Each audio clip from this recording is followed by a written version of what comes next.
Bienvenidos, futuros colegas, a esta nueva entrega. Ojo a esto, porque un error súper común cuando empezamos en la propedéutica clínica estomatológica es creernos que podemos diagnosticar una mancha, un bulto, con solo mirarlo de pasada. Ojalá fuera tan fácil.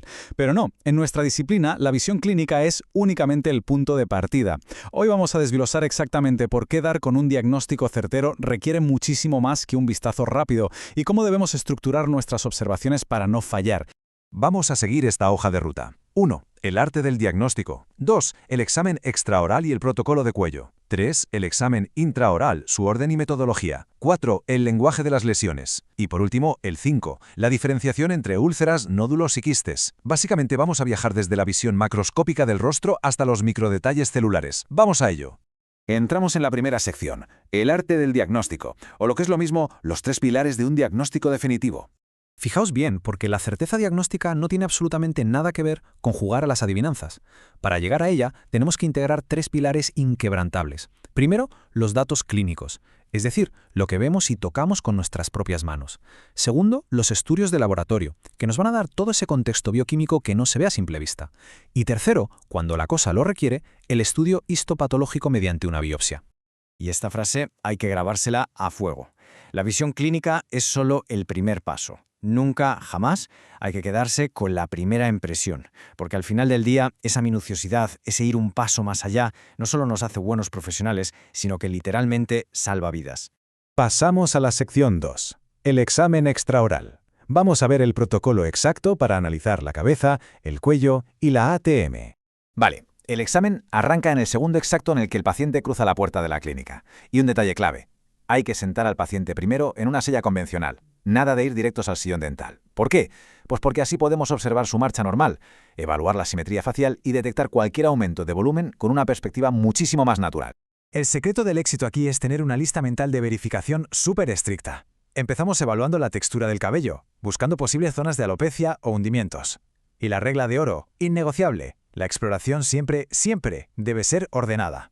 De arriba hacia abajo y de los lados hacia el centro, sin saltarse absolutamente nada. Ahora, mucha atención con esto, porque cuando llegamos a la articulación temporomandibular, la famosa ATM, el orden cambia por completo. Primero auscultamos y luego palpamos. Buscamos ruidos raros, como chasquidos o tronidos, y miramos si la línea media se desvía al abrir la boca. Los músculos los dejamos para el final, así evitamos que, si hay dolor, el paciente limite la apertura de la boca antes de tiempo. Para rematar este examen extraoral, nos centramos en los ganglios linfáticos del cuello, con una buena técnica bimanual. Lo que buscamos son crecimientos inusuales o sensibilidad al tacto. Básicamente, son pistas que nos indican si hay algún proceso inflamatorio o infeccioso por ahí escondido, del que el paciente ni siquiera es consciente. Nos metemos de lleno en la sección 3, el examen intraoral, su orden y metodología. Vamos a cruzar el umbral hacia la cavidad oral. Antes de lanzarnos a mirar los dientes, toca evaluar los tejidos blandos. Y aquí la hidratación es nuestra gran aliada, nuestra primera señal. Si vemos una mucosa muy reseca, cuidado, porque puede ser el indicador silencioso pero contundente de condiciones subyacentes como la gerostomía.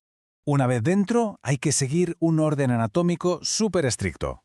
Labios, mucosa de los carrillos y luego el paladar, tanto el anterior como el posterior. Y ojo, que a nadie se le olvide inspeccionar la papila del conducto de Stenón. Está en la glándula parótida justo a nivel del segundo molar superior. Ahí tenemos que evaluar sin falta tanto el color como la consistencia de la saliva. Pasamos a la sección 4, el lenguaje de las lesiones. Vamos a ver cómo estandarizar la historia clínica. Cuando nos topamos con una lesión, el registro tiene que ser absolutamente exacto, para que cualquier otro colega pueda entenderlo a la primera. Anotamos el tipo. ¿Es una mácula, una úlcera, un nódulo? El tamaño, medido en alto, ancho y profundidad. El color, diferenciando entre rosa, blanco, rojo o incluso azulado. La localización anatómica precisa y la superficie. Pero si hay un punto verdaderamente vital es la consistencia. Detallar si se siente suave, firme, dura o fluctuante como si tuviera líquido dentro. Este detalle lo cambia todo. Y llegamos a la última sección, la 5. La diferenciación práctica. Vamos a distinguir entre las lesiones orales más comunes, úlceras, nódulos y quistes. Empecemos por las úlceras, que al fin y al cabo son pérdidas de integridad del tejido. Fijaos en la gran diferencia.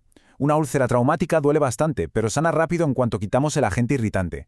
En cambio, si vemos una úlcera que no cicatriza en un par de semanas, que es dura al tacto y tiene los bordes elevados, saltan todas las alarmas. Podríamos estar ante un carcinoma y requiere una evaluación inmediata.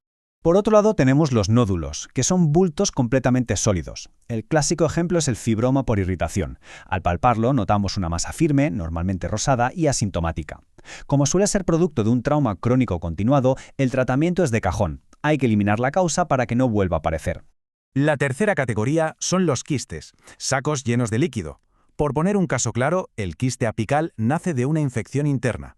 Pero en la clínica también es súper importante tener en el radar el quiste dentígero. Este aparece asociado a la corona de un diente que no ha erupcionado, y lo pillamos en la radiografía como un espacio oscuro, bien delimitado, de más de 3 milímetros.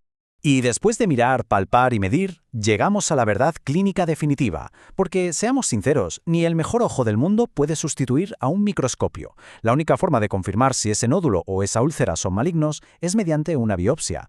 Puede ser excisional, sacando la lesión completa si es pequeña, o incisional, tomando solo una muestra si es más grande. Al final, la patología celular es la que siempre tiene la última palabra. Para cerrar, dejemos una pequeña reflexión en el aire. Si sabemos que la minuciosidad salva vidas, ¿estamos dispuestos a mirar siempre más allá de la superficie y asegurar que cada diagnóstico se construya sobre un protocolo infalible? Porque un registro impecable es la base innegociable de cualquier tratamiento con éxito. En nuestra práctica clínica, la excelencia exige no conformarse jamás con la primera impresión. ¿A practicar?